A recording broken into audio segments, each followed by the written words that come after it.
30 million corpses.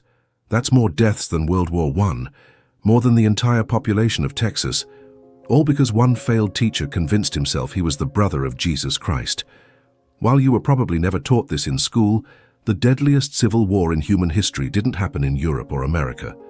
It happened in 19th century China, and it was led by a man who created the world's first communist state 60 years before Lenin ever picked up Das Kapital.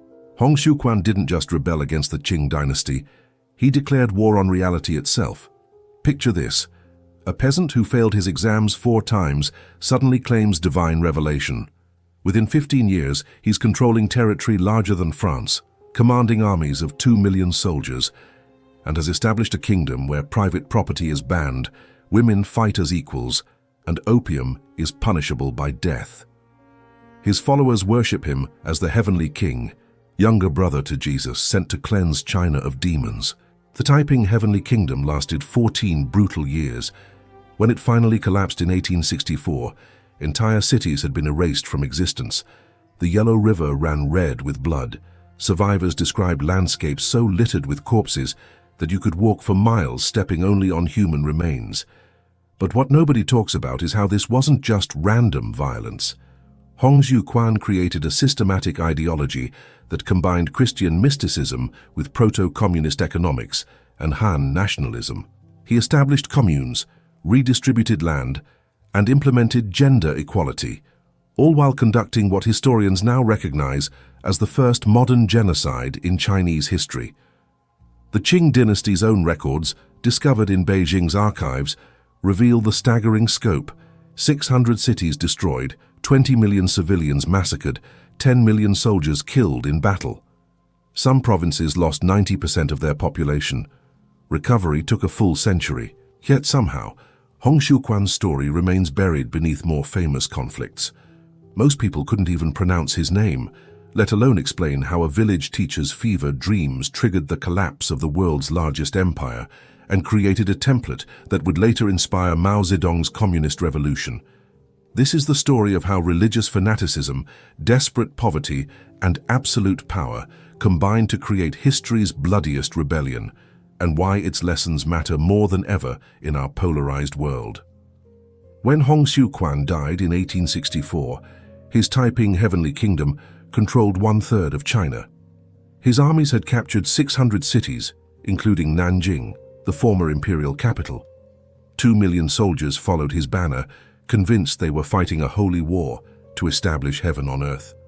Women served as generals, private property was abolished, and opium dealers faced execution on sight.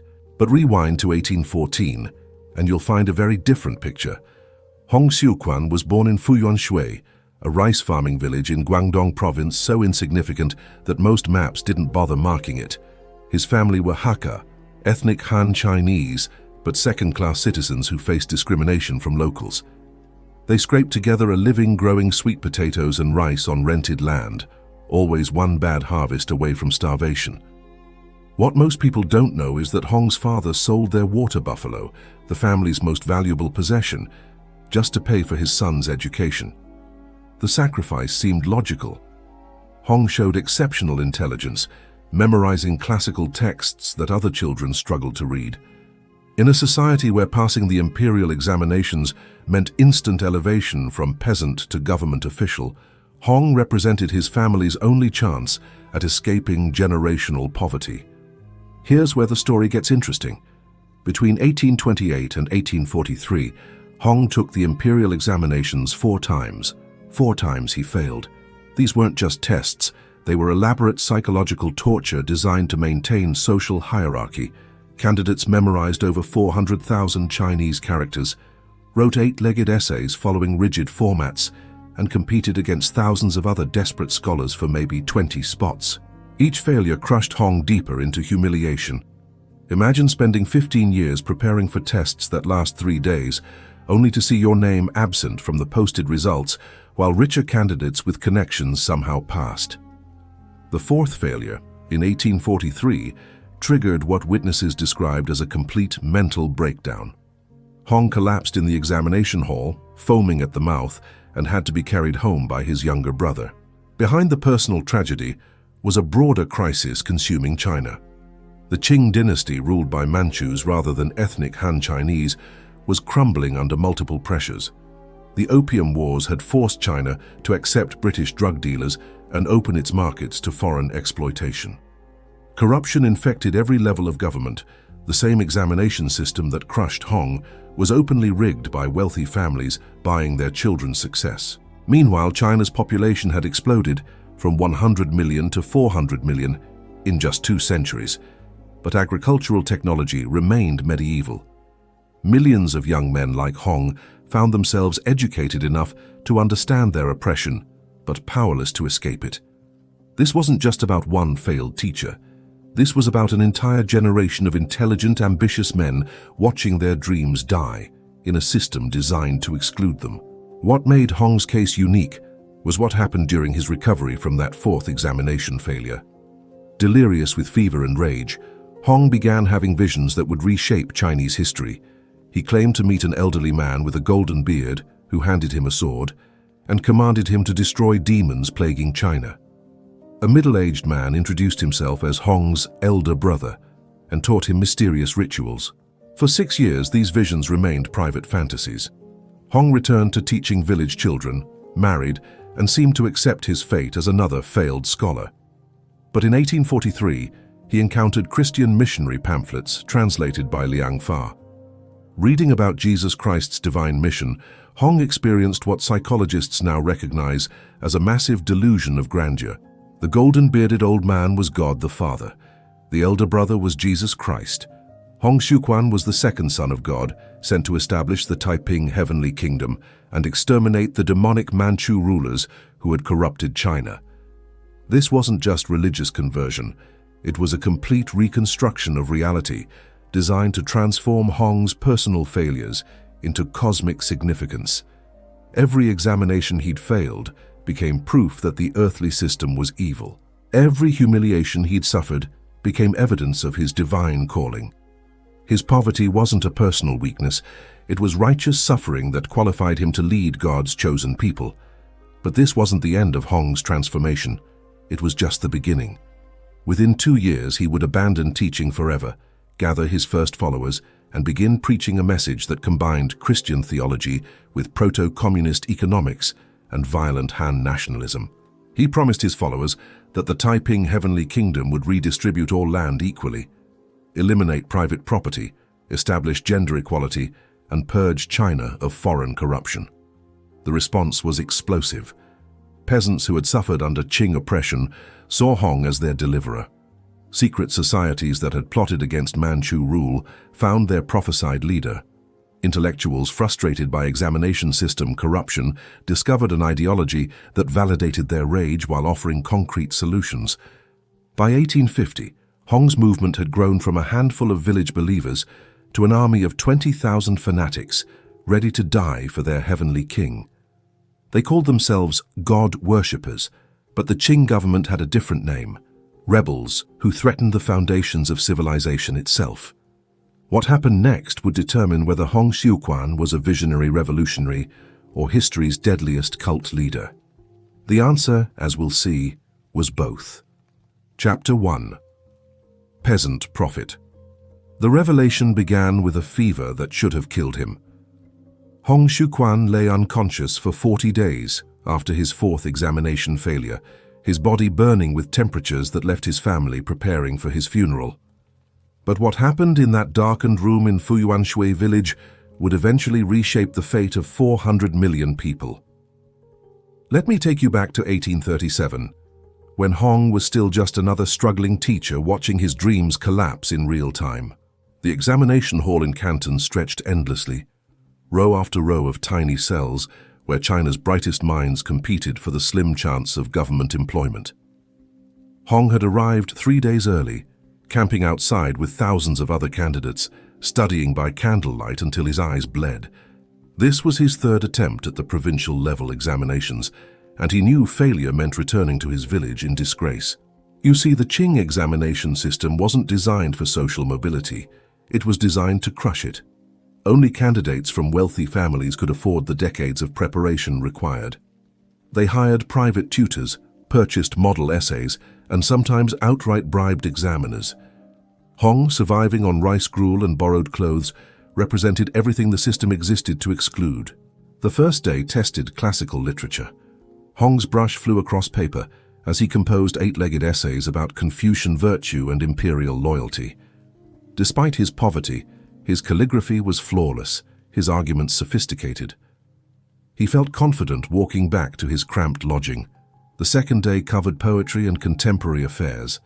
Hong wrote passionate verses about good governance and social justice, drawing on his experience, teaching peasant children who couldn't afford proper books. Again, he believed his answers demonstrated the moral clarity that should qualify him for government service. The third day destroyed him. Mathematics, astronomy, and legal precedents, subjects that required expensive reference materials Hong had never owned. He watched wealthy candidates consult thick manuals, while he struggled to recall half-remembered formulas. When time expired, Hong knew he had failed catastrophically. But here's what's interesting. Hong's failure wasn't unusual. The pass rate for provincial examinations was deliberately kept below 5%. The Qing Dynasty used academic disappointment as a form of social control, offering just enough hope to keep talented men competing while ensuring most remained powerless. Walking home to Fuyuanshui, Hong experienced what his brother later described as a complete personality transformation.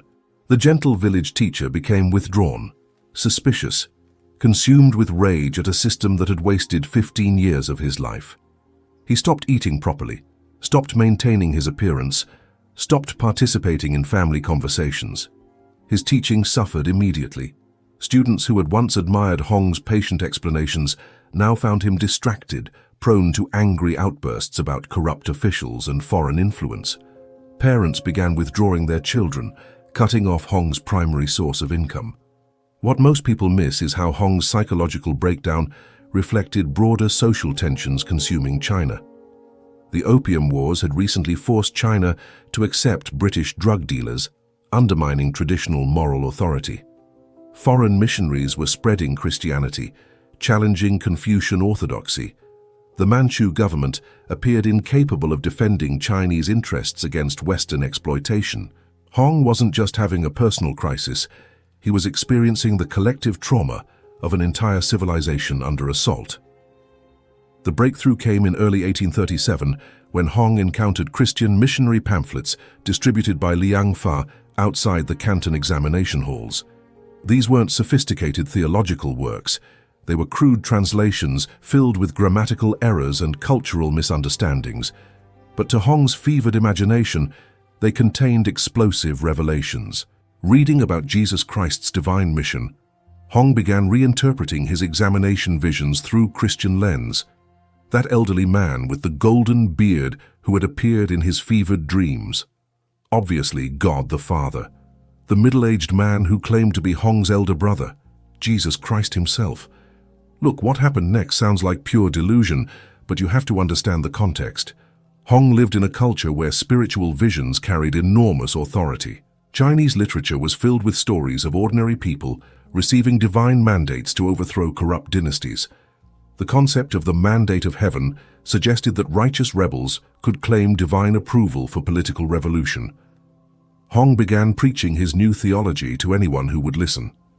God had revealed that the Qing Dynasty were demons in human form, Manchus who had corrupted China through foreign influence and moral decay. Hong Xiuquan was the second son of God, younger brother to Jesus Christ, commanded to establish the Taiping heavenly kingdom and restore divine order. His first converts were family members desperate to support Hong through his psychological crisis. His younger brother Hong Rengan became his closest advisor.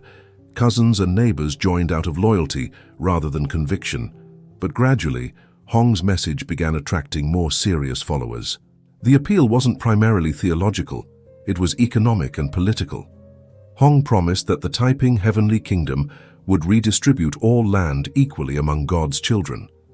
Private property would be abolished. Women would enjoy complete equality with men.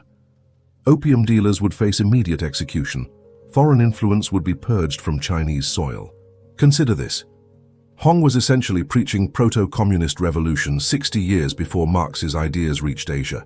He combined Christian mysticism with radical economics and Han nationalism in ways that spoke directly to peasant grievances. His first major convert was Feng Yunshan, a fellow failed scholar who had experienced similar humiliation in the examination system. Feng brought organizational skills that Hong lacked, establishing study groups where believers could memorize Hong's revelations and practice Christian-influenced rituals. By 1844, they had attracted enough followers to establish a permanent base in Thistle Mountain, a remote area of Guangxi province, populated primarily by Hakka minorities who faced persecution from local Han majorities. Here, surrounded by believers who accepted his divine status without question, Hong's delusions crystallized into systematic ideology. The transformation was remarkable. The depressed village teacher became a charismatic prophet capable of delivering hours-long sermons about God's plan for China. He established strict moral codes prohibiting alcohol, tobacco, opium, gambling, and adultery. Male and female followers lived in separate quarters, dedicating their lives to preparing for the coming holy war. But Hong wasn't content with building a peaceful religious community. His visions had commanded him to destroy the demons ruling China, and he interpreted this literally. By 1846, God worshippers were conducting military drills, stockpiling weapons, and recruiting new members with increasingly explicit promises of violent revolution. Local Qing officials initially dismissed Hong's movement as another harmless religious sect. This was a catastrophic miscalculation. Within 4 years, Hong's handful of village believers would grow into an army of 20,000 fanatics, ready to die for their heavenly king. The Taiping Rebellion was about to begin, and with it, the deadliest civil war in human history. But first, Hong needed to complete his transformation from failed teacher to self-proclaimed Son of God. Chapter 2. Divine Mission. Hong Xiuquan stood before 3,000 assembled believers on a mountainside in Guangxi province, declaring war on heaven itself. It was January 11th, 1851, Hong's 37th birthday, which he had decreed would mark the official founding of the Taiping Heavenly Kingdom. What started as fevered visions in a village schoolroom had evolved into systematic theology capable of justifying the complete destruction of Chinese civilization. But the journey from failed scholar to self-proclaimed heavenly king required more than religious delusions. It required military strategy, economic planning, and political organization sophisticated enough to challenge a dynasty that had ruled 400 million people for over 200 years. Let me show you how Hong transformed his personal trauma into history's deadliest ideology. By 1847, Hong's movement had outgrown its original base in Thistle Mountain. Word of the Heavenly King's divine mission spread through Guangxi's marginalized communities, Hakka farmers facing ethnic persecution, miners exploited by corrupt officials, charcoal burners surviving in mountain caves because fertile valley land was monopolized by wealthy landlords. You see, Guangxi province was perfect recruiting ground for revolutionary movements. The region had suffered devastating floods, followed by drought, destroying rice harvests and forcing peasants into debt slavery. Local officials responded by raising taxes to fund their own mansions, while allowing foreign opium dealers to operate freely, addicting entire villages to British drugs. What's interesting is how Hong adapted his Christian theology to address these specific grievances. Traditional Chinese rebels claimed the mandate of heaven, divine approval to overthrow corrupt dynasties. Hong went further, declaring himself literally divine, second son of God sent to establish heaven on earth. This wasn't just clever marketing. Hong genuinely believed his revelations. Contemporary observers described a man consumed by absolute certainty, incapable of doubt or compromise. When followers questioned specific policies, Hong would enter trances and claim direct communication with God the Father, returning with detailed instructions that conveniently supported his existing plans. His closest advisor, Feng Yunshan, provided the practical infrastructure Hong's visions required. Feng established a hierarchical organization modeled on Chinese military tradition but infused with Christian symbolism. Kings, princes, and generals received elaborate titles, connecting them to biblical figures, while maintaining clear command structures. The genius was combining familiar Chinese organizational methods with revolutionary Christian content. Peasants understood military hierarchy, but Hong's version eliminated traditional class distinctions. A rice farmer's son could become a general if he demonstrated sufficient devotion to God's cause. Women could hold leadership positions previously reserved for men. Ethnic minorities like the Hakka enjoyed equal status with Han Chinese. But Hong's most radical innovation was his economic program, which historians now recognize as the world's first systematic communist experiment. The land system of the Heavenly Dynasty, published in 1850, called for abolishing private property and establishing collective ownership of all resources. Every family would receive equal plots of land based on household size and agricultural capacity. Surplus production beyond basic needs would be deposited in community treasuries for redistribution to those requiring assistance. Think about it. Hong was implementing Marx's economic theories 6 years before the Communist Manifesto reached China. He established communes where collective labor replaced individual profit, where from each according to ability to each according to need became religious commandment enforced by divine authority. The system worked because Hong framed economic redistribution as Christian morality. God commanded his children to share resources equally. Accumulating private wealth was demonic selfishness that violated divine law. Communism wasn't political theory. It was theological necessity for salvation. Women's equality received similar treatment. Hong declared that God created male and female souls identically, differing only in physical form. Women could serve as soldiers, administrators, and religious leaders. Marriage became partnership between equals rather than male ownership of female property. This wasn't theoretical equality either. Hong appointed women as generals commanding mixed-gender armies. Female administrators managed territory larger than European countries. The Taiping civil service examination system, unlike the Qing version, was open to women candidates. Consider how revolutionary this was in 1850s China, where women faced lifelong subordination to fathers, husbands, and sons. Foot-binding crippled upper-class girls to demonstrate their family's wealth. Female infanticide was common because daughters represented economic burdens rather than assets. Hong's gender policies attracted massive female support, but they also generated intense opposition from traditional families who viewed women's liberation as civilizational collapse. The military implications were staggering. By recruiting women as soldiers, Hong effectively doubled his potential army size compared to traditional Chinese rebel movements. Taiping women fought with desperate intensity, knowing defeat meant return to patriarchal oppression they had tasted freedom from. But Hong's theology contained darker elements that would later justify systematic genocide. His Christian interpretation divided humanity into two categories: God's chosen people, Han Chinese who accepted Taiping rule, and demonic enemies, Manchus, traditional Confucians, and foreigners corrupting China. This wasn't metaphorical language. Hong literally believed Manchu rulers were demons in human form who had to be physically exterminated for God's kingdom to flourish. The racial component was crucial. Hong combined Christian theology with Han nationalism, arguing that God intended China to be ruled by ethnic Han rather than foreign Manchus. The Qing Dynasty weren't just corrupt, they were racially illegitimate occupiers whose continued existence prevented divine salvation. This ideology would later justify massacres of unprecedented scale. When Taiping armies captured cities with significant Manchu populations, Hong's generals interpreted destroying demons as requiring the elimination of entire ethnic communities, including women and children. By late 1850, Hong's movement had attracted 20,000 active followers and sympathizers throughout Guangxi province. Local Qing officials finally recognized the threat, ordering arrests of God-worshipper leaders and disbandment of their communities. Hong's response revealed how completely he had internalized his divine status. Rather than negotiating or retreating, he declared that God had commanded the beginning of holy war against demonic forces corrupting China.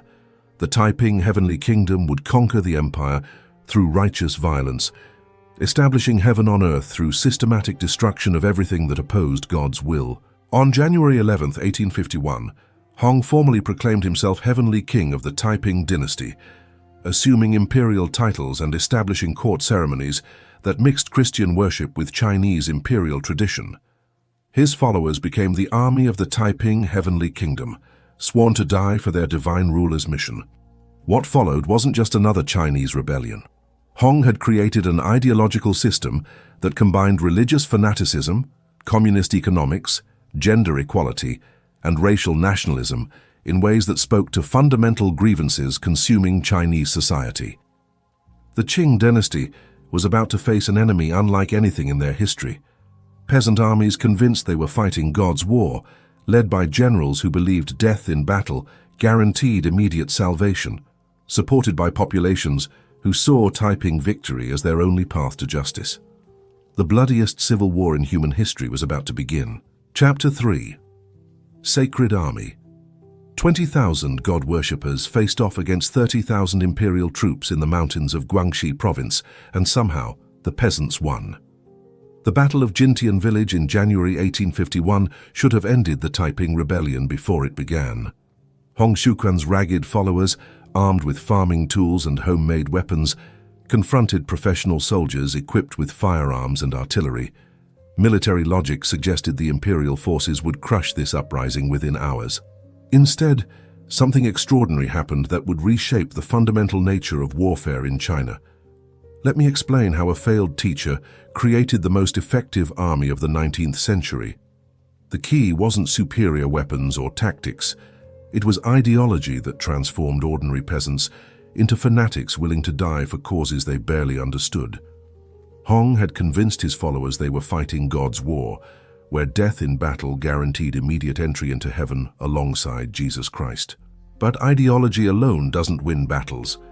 Hong needed military organization capable of channeling religious fervor into effective combat power. This required rejecting everything traditional Chinese armies represented. Qing Dynasty forces were essentially feudal levies, poorly trained peasants conscripted for temporary service under officers who purchased their commissions through corruption. Soldiers received irregular pay, inadequate supplies, and no medical care. Desertion rates often exceeded 50%. Most battles consisted of opposing armies maneuvering until one side retreated without serious fighting. Hong's army of the Taiping Heavenly Kingdom operated on completely different principles. Every soldier was a volunteer believer who had sworn sacred oaths to serve God's cause until death or victory. Military service wasn't temporary obligation, it was permanent religious calling that defined personal identity. The organizational structure reflected Hong's theological innovations. Traditional Chinese armies separated officers from enlisted men through rigid class distinctions. Taiping forces promoted based on merit and religious devotion rather than family background or bribery. A peasant's son could command educated gentlemen if he demonstrated superior combat leadership and stronger faith in God's mission. Here's what's fascinating. Hong essentially created the world's first ideological military force 60 years before communist armies implemented similar concepts. Political education sessions replaced traditional military training. Soldiers memorized religious texts alongside tactical manuals. Officers led prayers before battles and delivered sermons about divine protection for righteous warriors. The results were immediate and devastating. At Jintian village, outnumbered Taiping forces charged imperial positions with suicidal courage, accepting massive casualties to close with enemy lines where superior motivation compensated for inferior weaponry. Imperial soldiers, fighting for pay rather than conviction, broke and fled when faced with enemies who seemed immune to fear of death. But the victory revealed deeper strategic advantages that would sustain the Taiping Rebellion for 14 years. Hong's religious ideology solved the fundamental problem plaguing all Chinese rebel movements: popular support. Traditional uprisings relied on desperate peasants who joined revolutionary armies to escape starvation, but abandoned them whenever better opportunities appeared. Taiping forces recruited true believers who viewed military service as religious obligation rather than temporary expedient. The economic advantages were equally important. Hong's communist principles meant Taiping armies didn't rely on traditional military financing. Soldiers didn't require individual pay because the community provided for their families' needs. Captured territory was immediately redistributed among peasants, creating stakeholders with personal interests in Taiping's success rather than passive populations waiting for the next ruler. Women's participation multiplied available manpower while generating unique tactical advantages.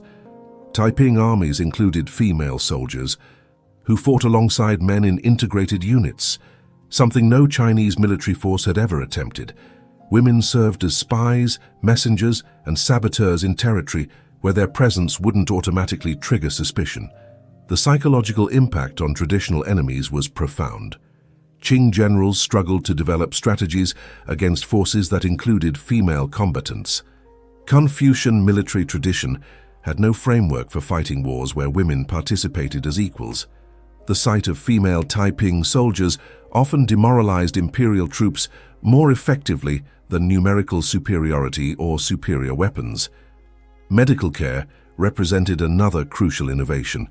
Hong established field hospitals staffed by female practitioners who provided treatment unavailable in traditional Chinese armies. Wounded Taiping soldiers received immediate attention that significantly improved survival rates, while captured enemies received care that encouraged defection to God's cause. Supply systems reflected communist organization principles. Instead of relying on corrupt contractors who diverted resources for personal profit, Taiping forces established collective production networks where captured territory directly supported military operations. Peasants contributed labor and materials voluntarily because they benefited from land redistribution policies. The intelligence advantages were massive. Taiping religious ideology appealed directly to oppressed populations throughout China, creating networks of sympathizers who provided information about imperial troop movements, local political conditions, and opportunities for expansion. Hong's followers existed in nearly every Chinese community, functioning as an underground intelligence service that traditional rebel movements couldn't match. But the most important factor was leadership that combined military competence with absolute religious authority. Hong appointed generals based on demonstrated combat ability rather than social connections, but he demanded complete subordination to his divine will. Military commanders who achieved victories received elaborate rewards and public recognition. Those who failed faced immediate dismissal or execution for betraying God's cause. The system produced extraordinarily capable military leaders like Li Xiucheng, Yang Xiuqing, and Shi Dakai, peasants who became generals commanding armies larger than most European countries could field. These men combined personal loyalty to Hong with professional skills that rivaled the best military minds of their era. Yang Xiuqing emerged as particularly important, serving as Hong's chief military strategist while claiming direct communication with God the Father. Yang's tactical innovations included coordinated infantry assaults, supported by artillery bombardments, night attacks that exploited superior Taiping discipline, and siege techniques that systematically isolated enemy strongholds. By late 1851, the Taiping army had grown from 20,000 followers to over 50,000 active soldiers, supported by civilian populations that viewed Hong's forces as liberation armies rather than conquering enemies. They controlled significant territory in Guangxi province and had begun expanding into neighboring regions. Imperial forces found themselves facing an unprecedented strategic situation. Previous Chinese rebellions could be defeated through conventional military means, superior numbers, better weapons, more experienced officers. The Taiping army couldn't be defeated conventionally because it drew strength from ideological sources that traditional military pressure couldn't address. Qing generals discovered that military victories often proved counterproductive. Harsh treatment of captured territory alienated local populations, driving them toward Taiping sympathies. Successful battles against Taiping forces created martyrs whose deaths inspired additional recruits. Conventional military logic suggested that increasing pressure would break enemy resistance, but pressure against ideologically motivated enemies often strengthened their resolve. The imperial government faced a choice: adapt to fight an enemy unlike anything in Chinese military history, or watch their empire collapse before peasant armies convinced they were establishing heaven on earth. Meanwhile, Hong's visions were expanding beyond military conquest toward total transformation of Chinese civilization.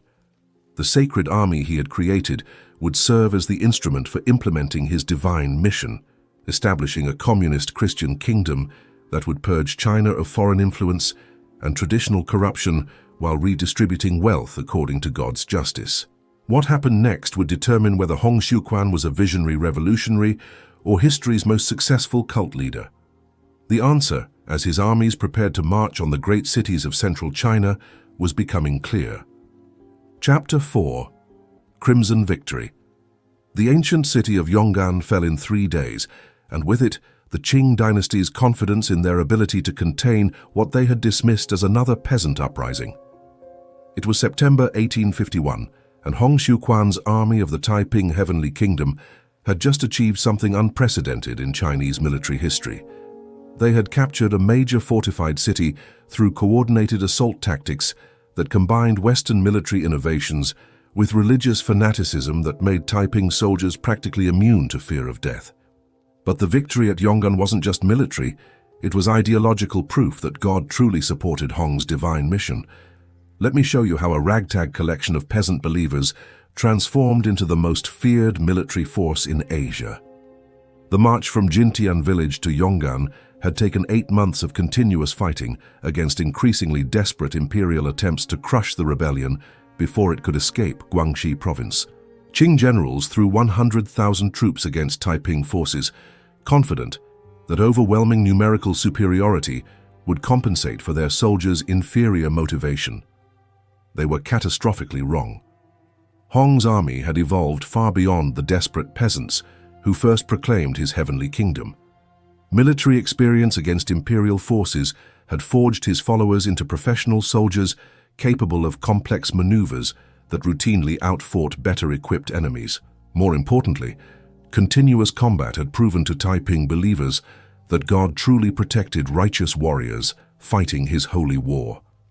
You see, every imperial failure strengthened Hong's theological claims.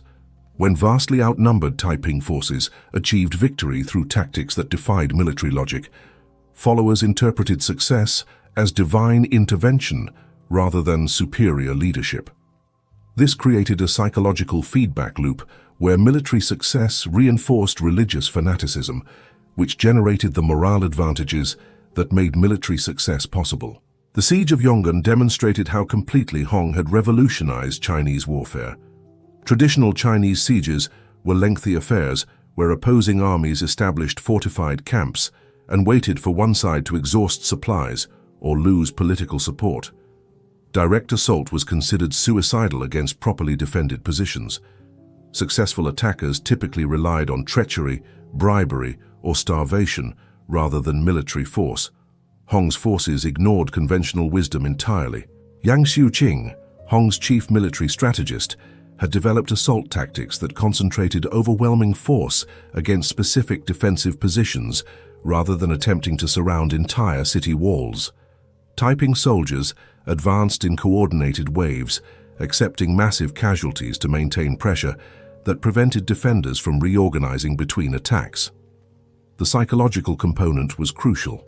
Taiping soldiers charged defensive positions while singing hymns about divine protection and eternal salvation. They showed no fear of death because they genuinely believed falling in God's service guaranteed immediate entry into heaven alongside Jesus Christ. Imperial defenders, fighting for pay rather than salvation, couldn't maintain morale against enemies who seemed eager to die. But what really shocked Qing observers was how quickly Taiping forces adapted to siege warfare despite their peasant origins. Hong's generals studied captured imperial military manuals, interrogated prisoners about defensive techniques, and experimented with artillery positions until they developed systematic approaches to reducing fortified positions. The 3-day conquest of Yong'an revealed that Taiping armies had evolved beyond desperate rebels into professional military forces, capable of defeating imperial troops through superior tactics rather than just superior motivation. Inside the captured city, Hong implemented policies that demonstrated how his divine mission would reshape Chinese civilization. Traditional Chinese conquerors typically looted captured cities, raped female inhabitants, and enslaved survivors to reward soldiers for their service. Hong's forces operated under strict religious codes that prohibited personal enrichment through military conquest. Soldiers who violated civilian populations faced immediate execution for betraying God's commandments. Instead of looting, Taiping forces implemented systematic redistribution policies that reflected Hong's communist theology. Wealthy families lost private property, but received guaranteed subsistence allocations identical to peasant families. Accumulated wealth was deposited in community treasuries for distribution according to need rather than social status. The land redistribution was particularly revolutionary. Hong's administrators surveyed agricultural areas around Yong'an, calculating total productive capacity and dividing available plots equally among families based on household size. Former landlords found themselves farming alongside their previous tenants, while landless peasants received property rights that traditional Chinese law had always denied them. Women's liberation proceeded immediately. Foot binding was banned as a demonic practice that crippled God's daughters for male sexual gratification. Women received education previously reserved for men, including literacy training that enabled them to read Taiping religious texts and administrative documents. Female administrators assumed responsibility for organizing civilian populations in captured territory. The response from local populations was explosive. Peasants who had suffered under traditional exploitation saw Taiping occupation as divine liberation. Women experienced unprecedented freedom and opportunity. Ethnic minorities like the Hakka found themselves treated as equals rather than second-class citizens. But Hong's policies also generated massive resistance from traditional elites whose economic and social privileges disappeared under Taiping rule. Confucian scholars who had built careers defending traditional hierarchy found their entire worldview under assault. Landlord families who had owned vast estates for generations watched their wealth redistributed to former tenants. Local officials whose authority rested on imperial appointment lost all political power to Taiping administrators elected by civilian populations. Here's what's interesting. Hong's religious ideology provided frameworks for understanding and responding to this resistance. Opposition wasn't political disagreement, it was demonic influence corrupting God's children. Traditional elites weren't defending legitimate interests, they were agents of Satan attempting to prevent establishment of heaven on earth. This theological interpretation would later justify increasingly extreme measures against anyone who opposed Taiping rule. During the 6-month occupation of Yong'an, Hong's administration functioned as a laboratory for testing policies he intended to implement throughout China. The results convinced him that his divine mission was not only achievable, but inevitable. Agricultural production increased when peasants worked land they owned rather than rented. Educational programs produced literacy rates that exceeded traditional Chinese standards. Women's participation in economic and political activities generated productivity improvements that impressed even skeptical observers. Military organization continued evolving as Hong's forces prepared for expansion beyond Guangxi province.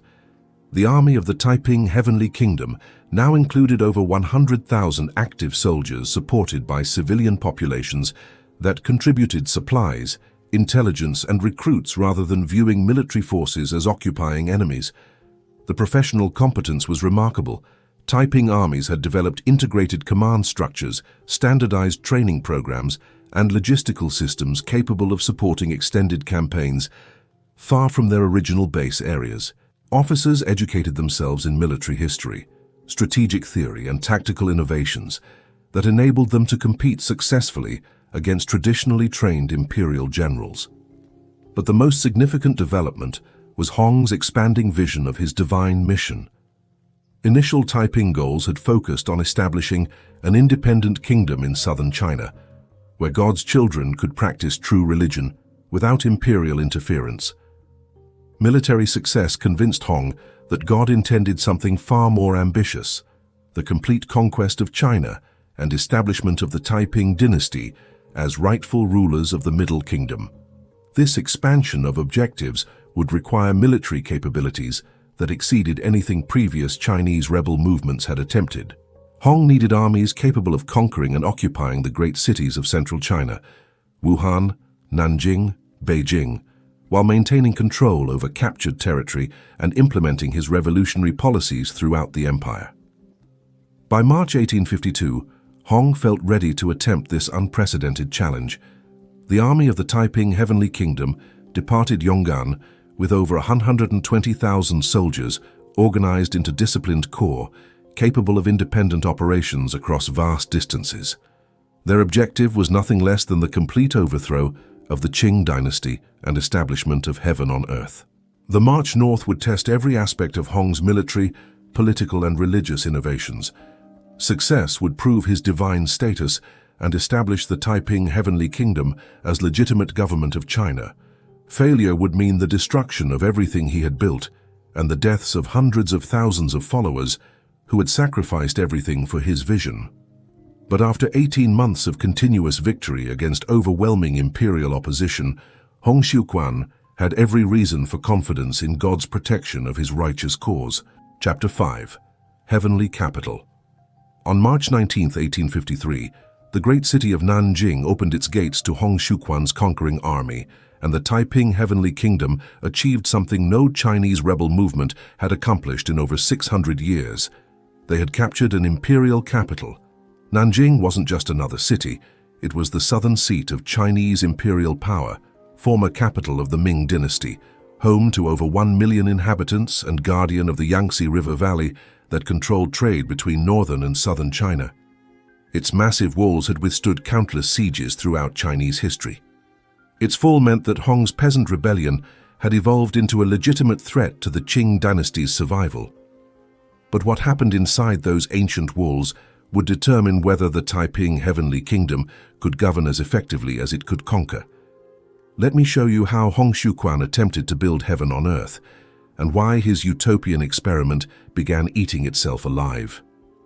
The march from Yong'an to Nanjing had taken 11 months of continuous campaigning across some of China's most densely populated and strategically important territory.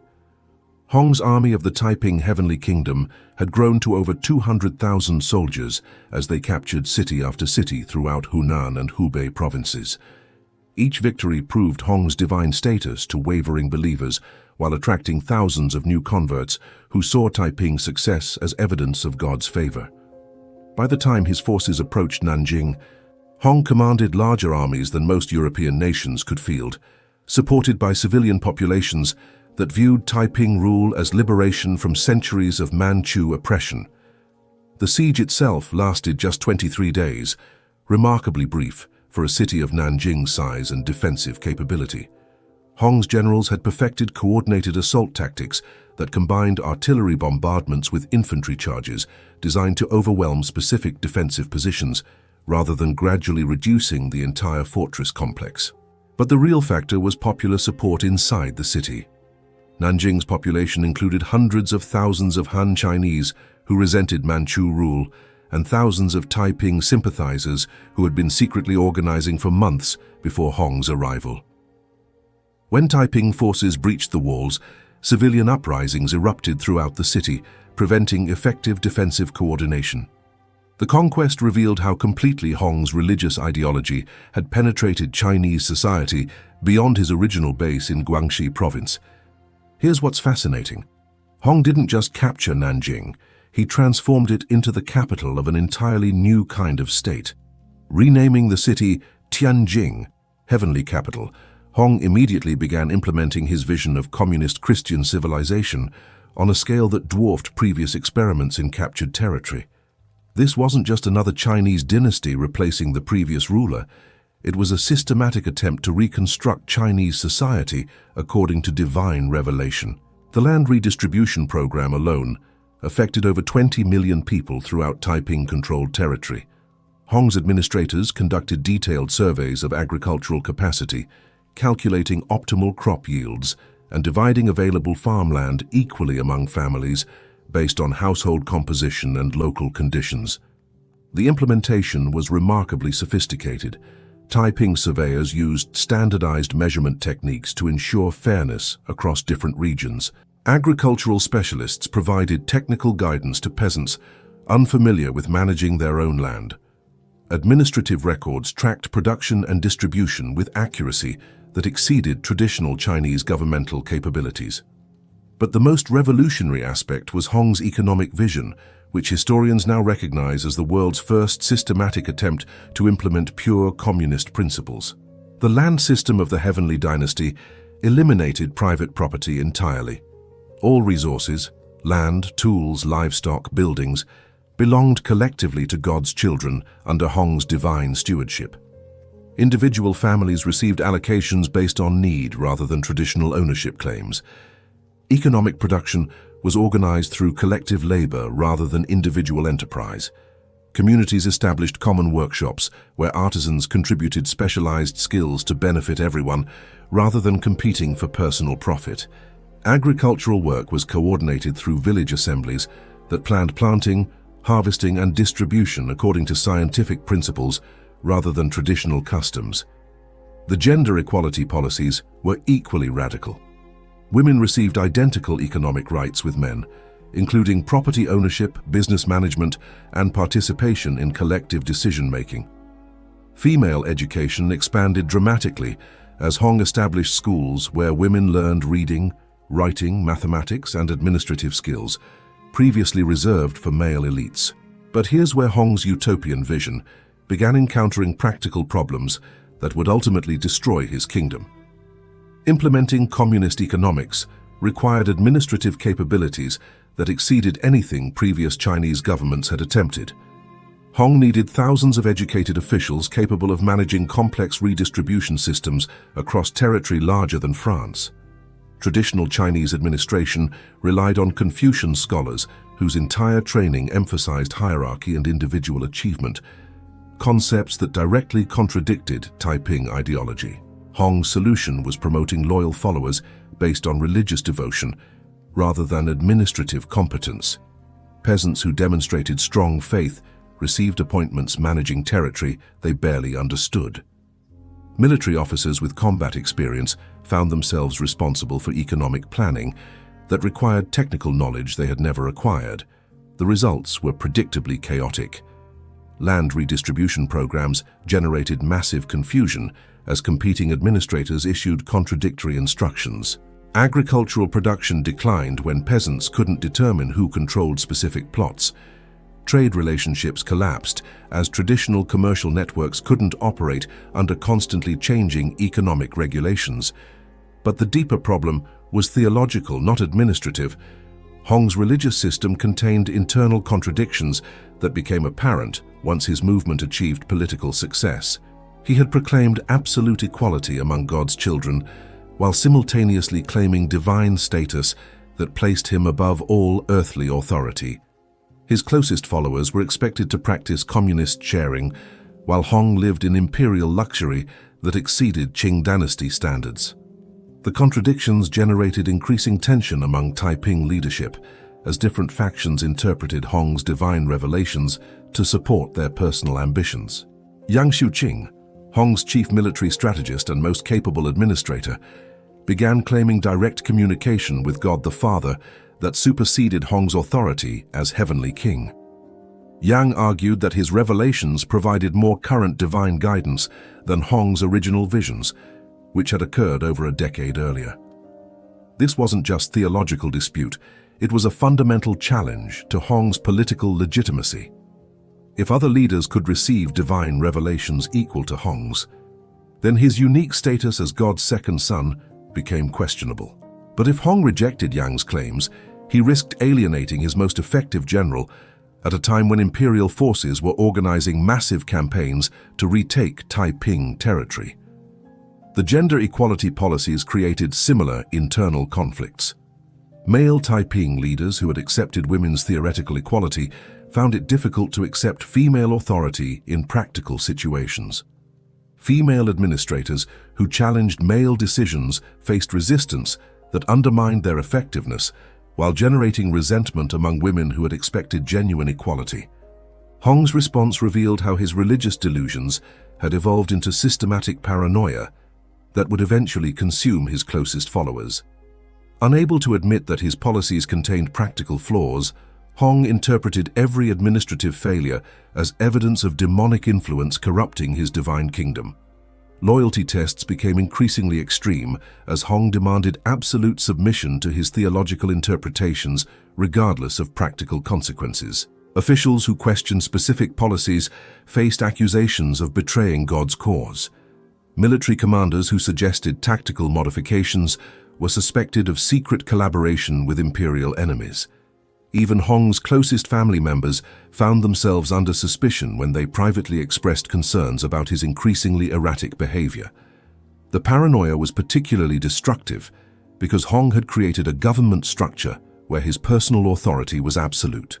Traditional Chinese dynasties included institutional constraints that limited imperial power, but Hong's theological claims eliminated any legitimate basis for challenging his decisions.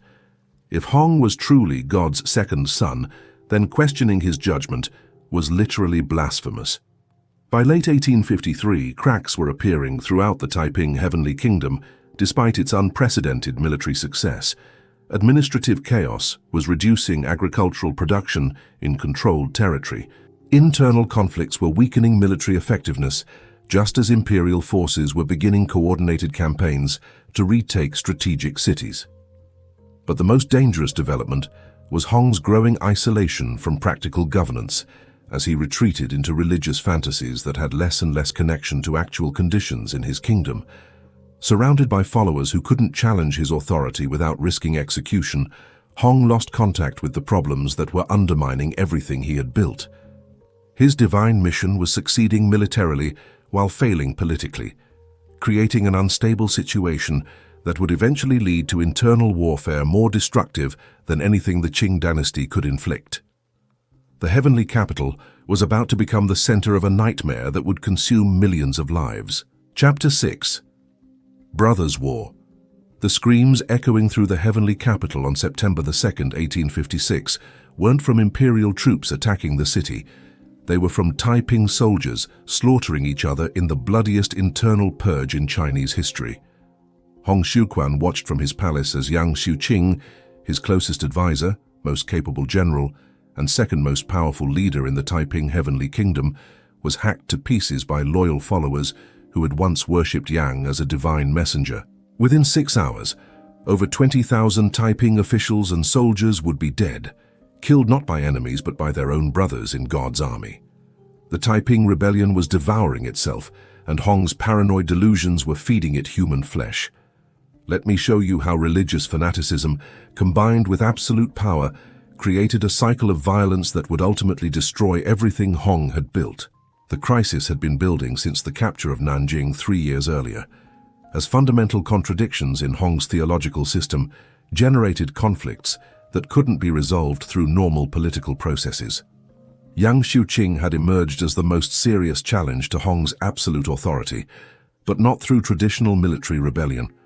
Instead, Yang claimed divine revelations that placed his spiritual authority above Hong's earthly kingship, while maintaining theoretical loyalty to the heavenly king's ultimate supremacy. You see, Yang's position was theologically brilliant and politically catastrophic. He served as the voice of God the Father, claiming regular communication with the divine being who had originally commissioned Hong's mission. When Yang spoke for God, even Hong was supposed to listen obediently, as a son receiving his father's commands. This arrangement had worked during the rebellion's early phases, when Yang's revelations consistently supported military strategies that achieved victory against imperial forces. But once the Taiping Heavenly Kingdom controlled substantial territory, requiring complex administration, Yang's divine messages increasingly contradicted Hong's policy preferences. The breaking point came over women's roles in Taiping society. Hong's original theology had proclaimed complete gender equality as God's will, and this policy had provided crucial advantages during the military phase of his rebellion. Women served as soldiers, administrators, and economic organizers with effectiveness that shocked traditional Chinese observers. Female participation had roughly doubled Taiping military capability. while generating popular support among women who experienced unprecedented freedom under Hong's rule. But implementing gender equality in peacetime governance proved far more challenging than proclaiming it as revolutionary principle. Male Taiping officials who had accepted women's theoretical equality found it difficult to accept female authority in day-to-day administration. Traditional Chinese culture had conditioned men to view female subordination as natural law. And these attitudes didn't disappear just because Hong proclaimed divine revelation about gender relationships. Female administrators who challenged male colleagues faced passive resistance that undermined their effectiveness, while generating resentment among women who had expected genuine equality. The result was administrative chaos that reduced governmental efficiency precisely when Hong's kingdom faced increasing imperial pressure. Hong's response revealed how his religious delusions had evolved to justify whatever policies served his immediate political needs. Rather than acknowledging practical problems with gender equality implementation, Hong began receiving new divine revelations that modified his original theological positions. God now apparently commanded strict separation between male and female populations to prevent sexual corruption that was weakening his kingdom's spiritual purity. Men and women were segregated into separate residential areas, different work assignments, and distinct administrative hierarchies. Sexual contact between husbands and wives was prohibited except during designated periods approved by religious authorities. Marriage became a state-controlled institution rather than personal relationship. Hong Xiuquan opposed these modifications through his own divine revelations from God the Father. Yang claimed that Hong was misinterpreting divine will due to personal weakness rather than receiving authentic spiritual guidance. The gender segregation policies contradicted God's original commandments about equality and would alienate female supporters whose loyalty was essential to Taiping's survival. Here's what's interesting. Both leaders were probably sincere in their religious beliefs, but those beliefs had become vehicles for a political power struggle that couldn't be resolved through theological debate. Hong's authority rested on his status as God's second son, but Yang's revelations suggested that Hong's divine nature didn't guarantee accurate interpretation of God the Father's current will. If Yang could receive more reliable divine guidance, then his spiritual authority superseded Hong's earthly kingship, regardless of their relative positions in the heavenly hierarchy. The theological dispute escalated throughout 1855 as Yang's revelations became increasingly critical of Hong's policies and leadership decisions. Yang claimed that God was disappointed with Hong's retreat from original Taiping principles, his increasing isolation from practical governance, and his growing obsession with personal luxury rather than spiritual development. But Yang made a fatal miscalculation about Hong's psychological state. Hong had spent 5 years surrounded by followers who worshipped him as literally divine. Constant praise and absolute obedience had convinced him that his every thought reflected God's will, making any criticism automatically blasphemous, regardless of its theological justification. When Yang demanded that Hong submit to divine correction delivered through Yang's revelations, Hong interpreted this as evidence that Yang himself had been corrupted by demonic influences that were using him to challenge God's true representative on earth. The paranoid logic was unassailable within Hong's theological framework. If Hong was truly divine, then anyone who opposed him must be serving Satan. Yang's claims to receive divine revelations were obviously demonic deceptions designed to undermine God's kingdom from within. Hong's response combined religious fanaticism with practical political calculation. Rather than confronting Yang directly, Hong began secretly organizing loyal followers to eliminate Yang and his supporters through sudden violence that would prevent organized resistance. The plan required convincing other Taiping leaders that Yang represented a mortal threat to their kingdom's survival, while maintaining enough secrecy to achieve tactical surprise. Hong's theological justification was simple. God had revealed that Yang was possessed by demons and must be destroyed to purify the heavenly kingdom. Any followers who supported Yang were also demonically corrupted and required elimination to prevent spiritual contamination from spreading throughout God's chosen people.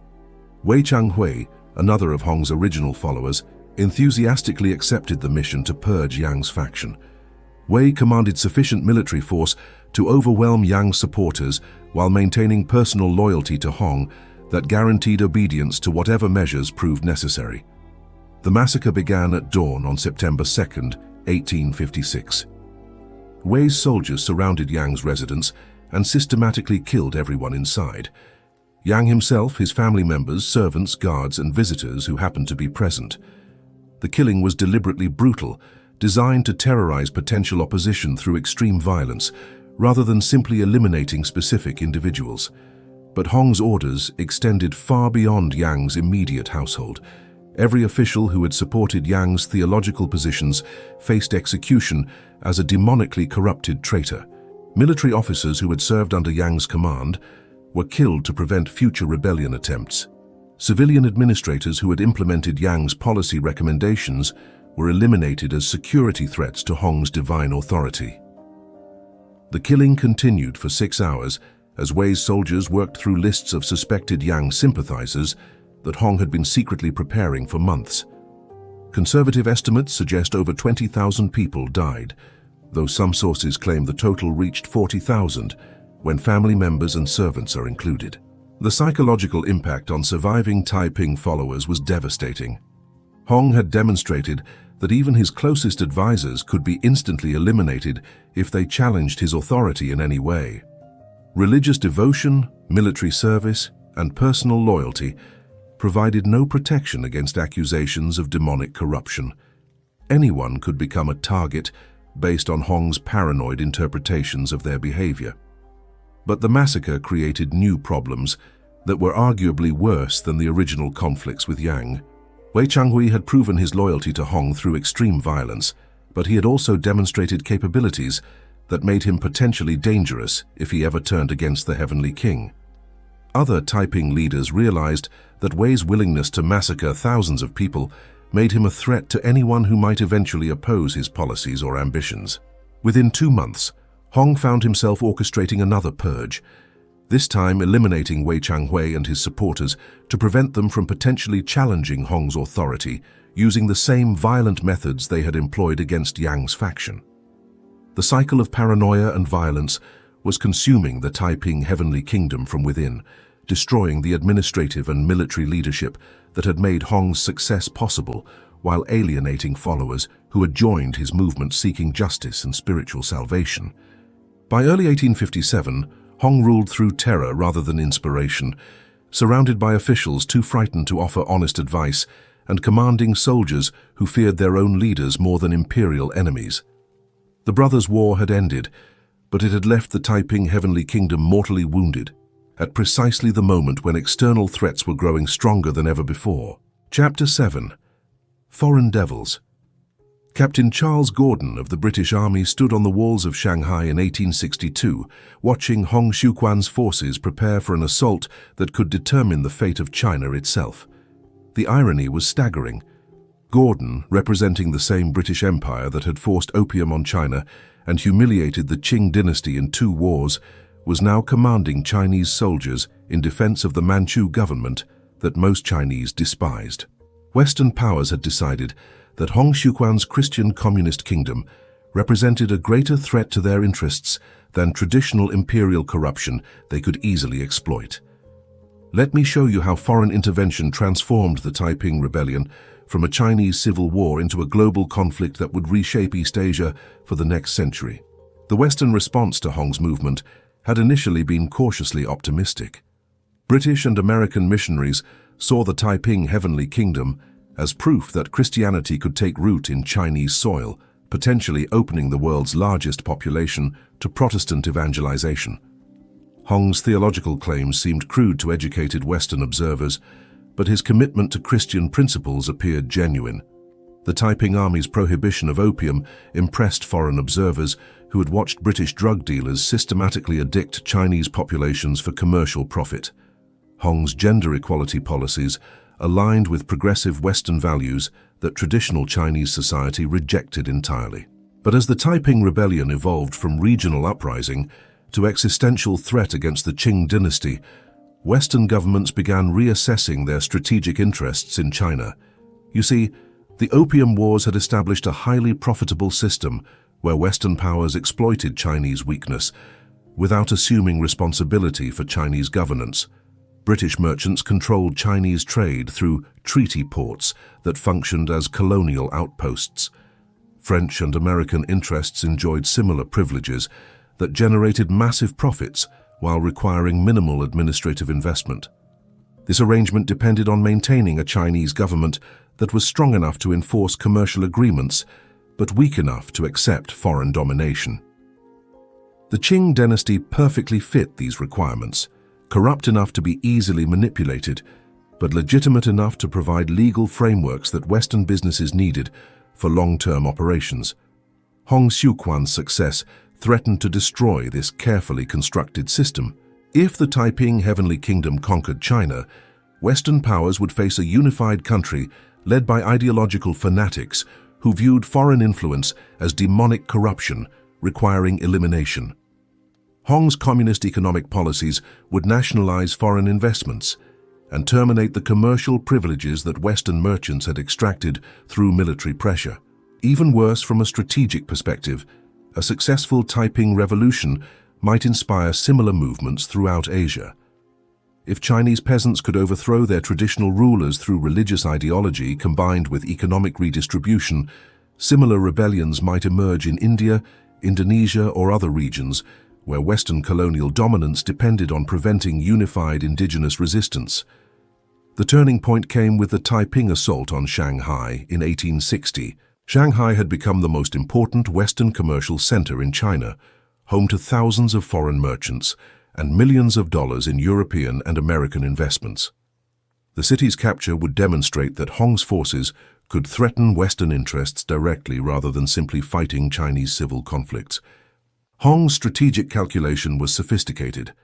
He understood that Western support was crucial to Qing survival, and attacking Shanghai would force foreign powers to choose between direct military intervention and accepting Taiping victory. If Western governments chose intervention, Hong would gain propaganda advantages by portraying his struggle as Chinese resistance against foreign imperialism. If they avoided intervention, the Qing dynasty would collapse within months. The Western response revealed how completely commercial interests dominated their China policies. Rather than maintaining neutrality in Chinese internal affairs, British and French forces actively defended Shanghai against Taiping assault. Foreign soldiers fought alongside imperial troops, foreign officers commanded Chinese units, and foreign weapons provided firepower that Taiping forces couldn't match. The intervention wasn't officially declared as war against the Taiping Heavenly Kingdom, but it functioned as systematic military support designed to prevent Hong's victory through foreign military capabilities that exceeded anything available to Chinese combatants. Captain Charles Gordon emerged as the most effective Western officer fighting against Hong's forces. Gordon commanded the ever-victorious army, a force of Chinese soldiers trained in Western military techniques and equipped with modern weapons that provided decisive advantages in conventional battles. Gordon's tactical innovations combined European discipline with Chinese knowledge of local conditions, creating military units capable of defeating Taiping forces that had previously dominated imperial armies. But Gordon's success depended on more than superior military technology. Western intervention provided the Qing dynasty with financial resources that enabled them to sustain military operations far longer than their domestic economy could support. British banks provided loans that funded imperial armies. Foreign merchants supplied weapons and ammunition that Chinese manufacturers couldn't produce. Western diplomatic pressure prevented other countries from supporting Hong's movement. The economic dimension was crucial because Hong's communist policies had alienated the merchant classes that traditionally financed Chinese governments. Taiping land redistribution destroyed the concentrated wealth that previous dynasties had used to fund military operations. Hong's prohibition of private trade eliminated the commercial relationships that generated tax revenue for governmental functions. Western support essentially subsidized Qing military operations, while Hong's ideological commitments prevented him from accessing similar external resources. Here's what's fascinating. Foreign intervention transformed the conflict's fundamental character in ways that both sides struggled to understand. Hong had originally framed his rebellion as a religious war between God's chosen people and demonic forces corrupting China. Western involvement allowed him to reinterpret the conflict as Chinese resistance against foreign imperialism, potentially attracting support from patriotic Chinese who opposed his religious ideology but shared his anti-foreign sentiments. The Qing Dynasty found itself in the bizarre position of depending on foreign military support to suppress a rebellion that claimed to fight against foreign influence. Imperial legitimacy had traditionally rested on defending Chinese independence against external threats, but Qing survival now required accepting Western military intervention that undermined their credibility as genuine Chinese rulers.